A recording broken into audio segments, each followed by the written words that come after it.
Hello बच्चों, class 12 के नए सीरीज में आप सभी लोगों का स्वागत है। आज के लेक्चर में हम लोग पढ़ेंगे कंटिन्यूअस चार्ज डिस्ट्रीब्यूशन। ठीक है, कंटिन्यूअस चार्ज डिस्ट्रीब्यूशन तीन टाइप के होते हैं: linear charge distribution, surface charge distribution और वॉल्यूम चार्ज डिस्ट्रीब्यूशन। ठीक है, तो बच्चों जो हम लोग सबसे पहले चीज देख लेते हैं वो देखते हैं कंटिन्यूअस चार्ज डिस्ट्रीब्यूशन क्या होता है। Extremely close charge from the continuous charge distribution, charge is discreted in nature, so distribution is continuous. जो हम लोग के पास चार्ज होते हैं वो कैसे कैसे काम करते हैं उसके बारे में हम लोग देख लेते हैं। ठीक है, continuous charge distribution is of three type. Charge distribution is of three type. तो बच्चों जो हम लोग के पास सबसे पहला टॉपिक है वो है हम लोग के पास linear charge density. Linear charge density क्या होता है इसके बारे में हम लोग देख लेते हैं। ठीक है, लीनियर चार्ज डेंसिटी को बच्चों हम लोग लैम्डा से डिनोट करते हैं। It is denoted by lambda. Clear है? चलो मान लेते हैं मेरे पास कोई वायर है, ये मेरे पास कोई वायर है जिस पर चार्ज डिस्ट्रीब्यूट किए गए, पॉजिटिव चार्ज इस पर पड़े हुए हैं। ठीक है, ये पूरा का पूरा मेरे पास एक वायर है जिस पर पॉजिटिव चार्ज डिस्ट्रीब्यूट किया गया है। ठीक है, चार्ज हम लोग के पास Q है, यहां से लेके यहां तक की जो हम लोग के पास बच्चों लेंथ है वो लेंथ कुछ हम लोग के पास L है। क्लियर है? अगर हम लोग छोटे पार्ट के लिए निकाल दिया जाए, अगर इतने छोटे पार्ट के लिए निकाल दिया जाए तो इसका जो चार्ज होगा वो हम लोग के पास dq हो जाएगा और इसके बीच की जो लेंथ होगी वो लेंथ हम लोग के पास dl हो जाएगी। क्लियर है? ठीक है, तो बोला क्या है, it is the ratio of charge per unit length is known as linear charge density. It is the ratio of it is the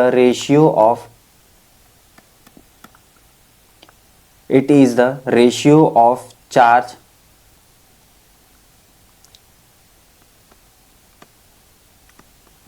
per unit length is called linear charge density।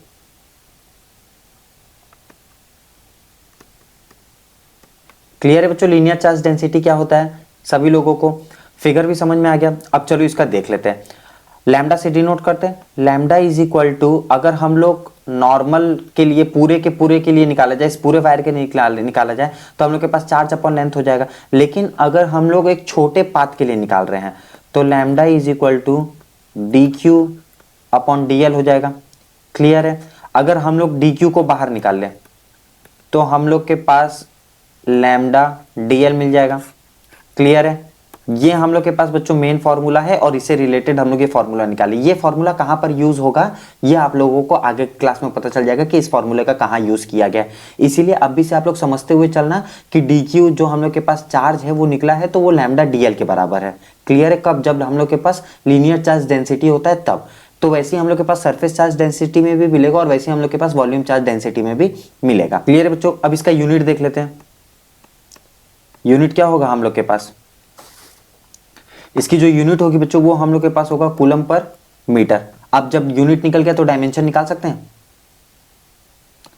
अगर हम लोग dimension की बात किया जाए तो coulomb है मतलब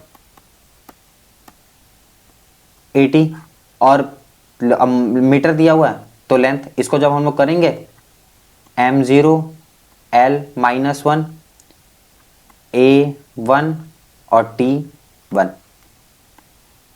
ये हम लोग के पास हो गया बच्चों डायमेंशन। क्लियर है? लीनियर चार्ज डेंसिटी क्या होता है? किसी को कोई भी डाउट है पूछ लेना तुरंत। अब आ जाते हैं हम लोग बच्चों सरफेस चार्ज डेंसिटी के लिए। सरफेस चार्ज डेंसिटी को हम लोग डिनोट करते हैं सिग्मा से। It is denoted by sigma. ठीक है, इसमें क्या होता है, एक शीट ले लेते हैं हम लोग।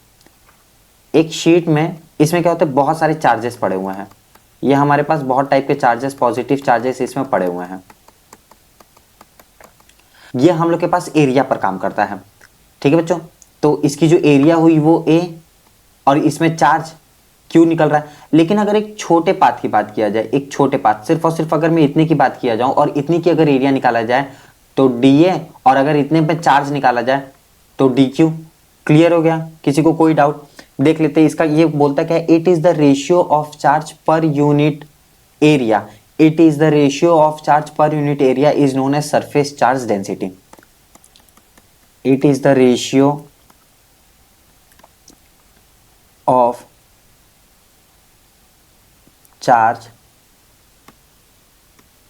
per unit area is called surface, ये इसके सरफेस पर काम कर रहा है बच्चों, ध्यान देना, सरफेस चार्ज डेंसिटी, जिसको हम लोग सिग्मा से भी डिनोट करते हैं। ठीक है, अगर हम लोग बात करें सिग्मा इज इक्वल टू, तो ये हो जाएगा हम लोग के पास Q अपॉन है, कब, जब पूरे के लिए निकाला जा रहा है। अगर आधे के लिए निकाला जाएगा, मतलब एक छोटे पाथ के लिए निकाला जाएगा, तो sigma is equal to d q upon d a हो जाएगा। अगर डी क्यू को बाहर निकाल ले तो हम लोग के पास सिग्मा डी ए हो जाएगा। अब ये कहाँ पर यूज होने वाला है ये आपको बाद में पता चलेगा। जैसे मैंने लीनियर के लिए निकाला वैसे ही मैंने किसके लिए, सरफेस के लिए भी निकाल दिया। किसी को कोई डाउट? क्लियर हो गया। अब इसका यूनिट देख लेते हैं। इसका यूनिट क्या होगा, coulomb per metre square. Clear है। अगर इसका डायमेंशन निकाला जाए, अगर इसकी डायमेंशन की बात किया जाए तो बच्चों डायमेंशन में जो हम लोग के पास आएगा वो 80 अपॉन में L का स्क्वायर, M0 L2 मतलब L square, M0 L-2 A1 T1, ये इसका क्या निकल गया। तो क्लियर हो गया बच्चों सरफेस चार्ज डेंसिटी क्या होता है, जिसको हम लोग सिग्मा से डिनोट करते हैं, और इसका जो बनता है वो sigma is equal to q upon है। अगर छोटे फॉर्म के लिए बनेगा, मतलब छोटे पाथ के लिए बनेगा, तो d q is equal to sigma d है। अब ये कहां पर फॉर्मूला यूज होगा ये आपको पता चल जाएगा। It is the ratio of charge per unit area is called surface charge density. अब हम लोग आ जाते हैं वॉल्यूम चार्ज डेंसिटी पर। वॉल्यूम चार्ज डेंसिटी क्या कहता है। अच्छा बच्चों, सबसे पहले तो इसको हम लोग डिनोट करते हैं रो से। ठीक है, it is denoted by rho. चलो, अब रो से डिनोट कर रहा है तो हम लोग एक बॉक्स बना लेते हैं, क्यूब बना लेते हैं। ये मेरे पास एक क्यूब है। ठीक है, अब इस क्यूब के वॉल्यूम पर, मतलब खाली इतने पाथ पर हम लोग के पास चार्जेस भरे हुए हैं।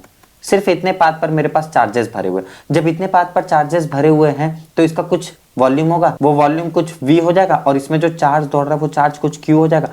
अगर हम लोग छोटे पाथ के लिए काम करें, सिर्फ और सिर्फ इतने पाथ के लिए, मेरे को सिर्फ और सिर्फ इतने पाथ के लिए चाहिए, जब इतने पाथ के लिए हम लोग काम करेंगे तो हम लोग के पास वॉल्यूम जो हो जाएगा वो dV हो जाएगा, और जो चार्ज हो जाएगा वो हम लोग के पास dQ हो जाएगा।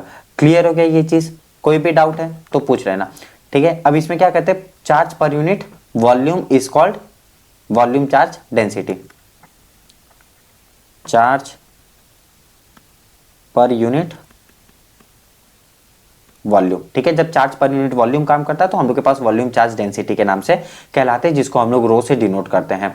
तो मतलब अगर इसको हम लोग काम करें तो rho is equal to Q upon V हो जाएगा। अगर हम लोग छोटे चार्ज के लिए बात करें बच्चों तो rho is equal to DQ upon DV हो जाएगा। अगर DQ को बाहर निकाल दें तो रो DV हम लोग के पास मिल जाएगा।